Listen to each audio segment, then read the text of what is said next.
Hello friends, welcome to Miss DeBoer Reads. We are continuing with the year of Billy Miller.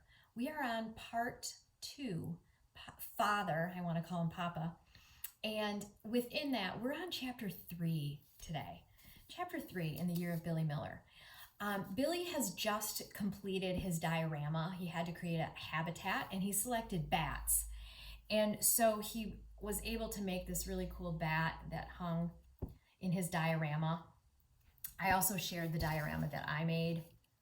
I hope you're inspired by this. You could make one too.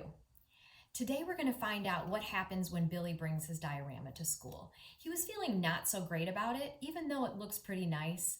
By comparison, when you have a dad helping, an artist dad that's probably really creative and able to create beauty and make it really nice, Billy's jealous of that, I think, of Ned's and Sal's. But he starts working up some pride with his cool bat the more he looks at it. And he's getting ready to go to school and bring his diorama. Let's go. The Year of Billy Miller by Kevin Henkes. We are in Father, which is part 2. We are on chapter 3. Billy has just created a diorama. His dad is still in his art funk, and it's kind of making him less patient and a little edgy is a good word for it. He's a little bit edgy. So we're going to find out in this section, if father's able to work through some things and how it works out when Billy brings his diorama to school. Remember, they had just kind of had a bad experience where Billy was yelling at Ned and stuff, and Papa had to say enough. And now Billy's going to bed. It's that very same day. They've cleaned up the kitchen, where all the mess of the diorama was. And here we are. Chapter 3. Before he climbed into bed, Billy put his diorama on his desk. He tapped the diorama and watched his bat jiggle. As the day had worn on, Billy had grown more fond of his project. The illusion that his bat was hovering in midair was what gave him a small thrill, a little shot of pride. When Billy stared at his trembling bat, all the imperfections disappeared. Mama usually said goodnight to Billy first, while Papa tucked in Sal. Then Mama and Papa switched places, and Papa came to Billy's room. Billy and Papa had the same exchange every night. And it's written kind of like a play right here. I really like this, like people know their lines. So it goes like this. Every night they have the same exchange. That means they're having this dialogue. Papa: good night, Billy. Billy: good night, Papa. Papa: you're a good boy. Billy: thank you, Papa. Yes, I am. Papa: I love you. Billy: love you too. Papa: love you more. Billy: tie. Papa: tie. But this night, after their routine, and after Papa had turned off the light and was closing the door, Billy said, Papa? Yes? I was thinking about your breakthrough, said Billy. Papa left the light off but returned to Billy's bed and sat on the edge of it. Billy could feel Papa's weight drag down the corner of the mattress. The bed groaned. Isn't that funny when you can give an inanimate object life by saying it groaned? It just means the bed makes a little noise. You know that noise? Sometimes my floor creaks when I walk on it. So yeah, the bed groaned. That just means he's sitting on the edge. It gives me such a good picture, an image in my head of what this looks like. Kind of a dark, quiet room. And then Billy's in bed and Papa sits on the edge. What were you thinking? Asked Papa. I was thinking that you're so good at dioramas that you should make dioramas for your artwork. There wasn't much light, most of which came from the hallway behind Papa. But Billy could tell that Papa was stroking his mustache, then twiddling his beard. My dad used to always stroke his mustache. This reminds me so much of my own dad. Something about that. It usually means it's a thinking kind of characteristic, just that stroking of the mustache. Papa breathed audibly. You have all those wooden cigar boxes, said Billy. They would be good for dioramas, right? I'm bringing out this again. So if he were to create something, if I take my stickers out of here, inside the box, right? He could do some kind of cool design in here. Can you imagine that? It is similar to a shoebox, right? Interesting thought. And this is why Billy's Papa is being so contemplative, like,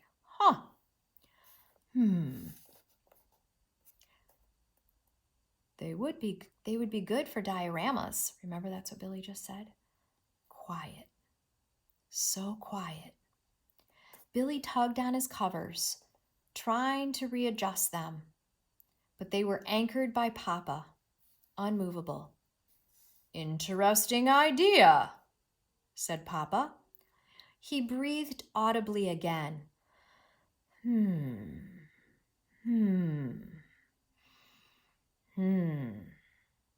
Billy imagined Papa smiling. Papa leaned toward Billy and pecked the top of his head. He rose from the bed. As he walked away, his big adult frame darkened the doorway, and then he was gone. But Billy could hear him humming. The sound was low and rumbly, simple and tuneful. Not quite happy, but definitely not crabby. Here's the next morning. Fairies were here, cried Sal when Billy came down to breakfast the next morning. Look! She moved her head from side to side and up and down. She was squinting, her eyes like small black seeds. Billy moved his head in a similar fashion, trying to see what Sal was so excited about. When he held his head in certain positions, he noticed tiny pricks of light on the floor and on the table where the sun was shining. It's just glitter, said Billy, from yesterday. Fairies, said Sal. Glitter, said Billy. They both looked to Papa for confirmation. Well, said Papa, with a sly smile, it's all in the eye of the beholder. What's glitter to one person could be fairies to another. He winked at Billy. Papa, said Billy, but he didn't press him because Papa seemed to be in such a good mood. So what Papa is saying is like, maybe it is fairies, and if Sal wants to believe that, let her go ahead, even though Billy's like, we know the truth, it's glitter. But he decides, I'll let it go because Papa seems to be in a good mood. I love glitter, said Sal. She twirled with joy, spinning out of the kitchen. My diorama has glitter, she called. I'll go get it. Billy settled into his usual place at the table and began eating breakfast, a banana and a toaster waffle in a puddle of syrup. Where's Mama? He asked, between mouthfuls. She went to school early, said Papa. Why? To help a student. Billy wondered if that student wasn't smart enough for Mama's class.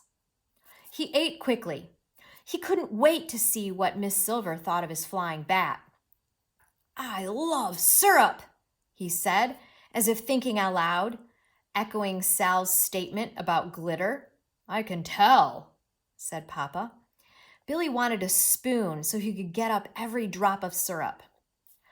As he crossed the kitchen to the silverware drawer, he glanced out the doorway into the dining room.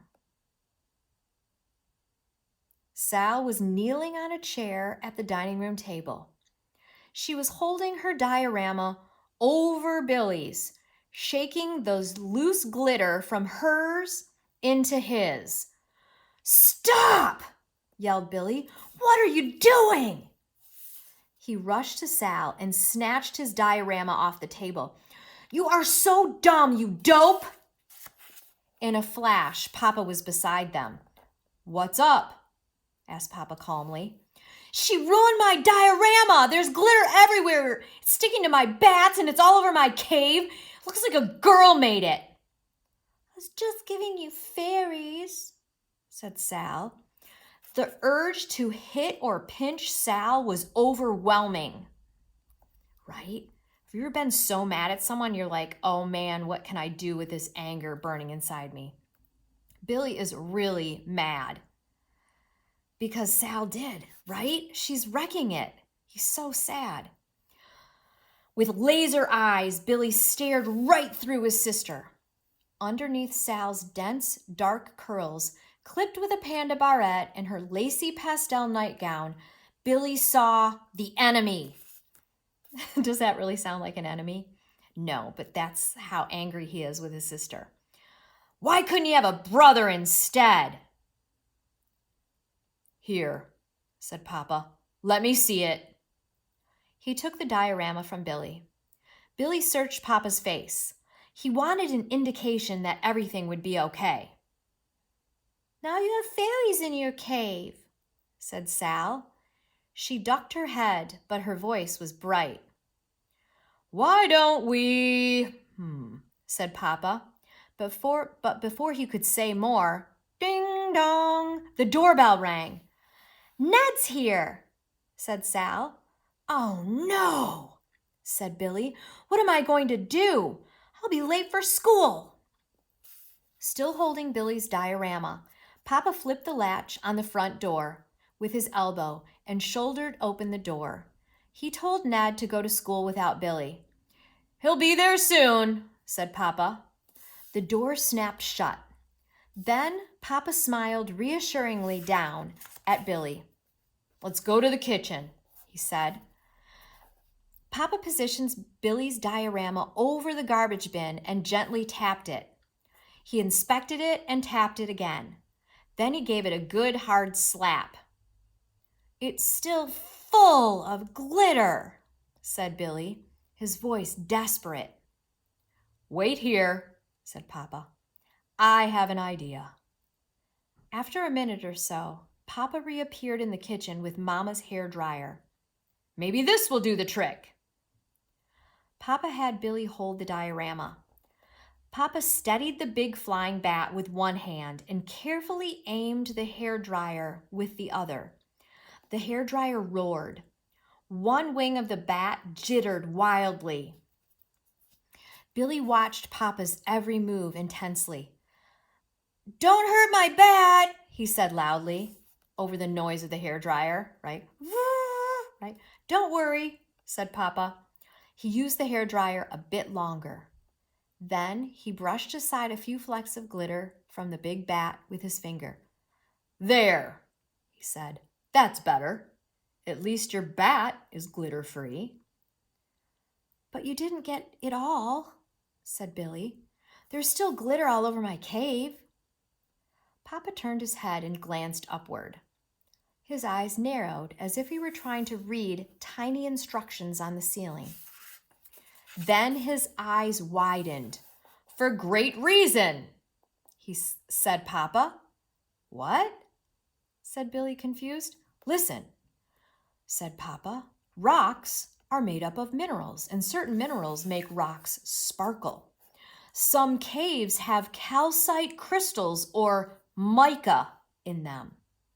They can make a cave look like it's decorated with jewels."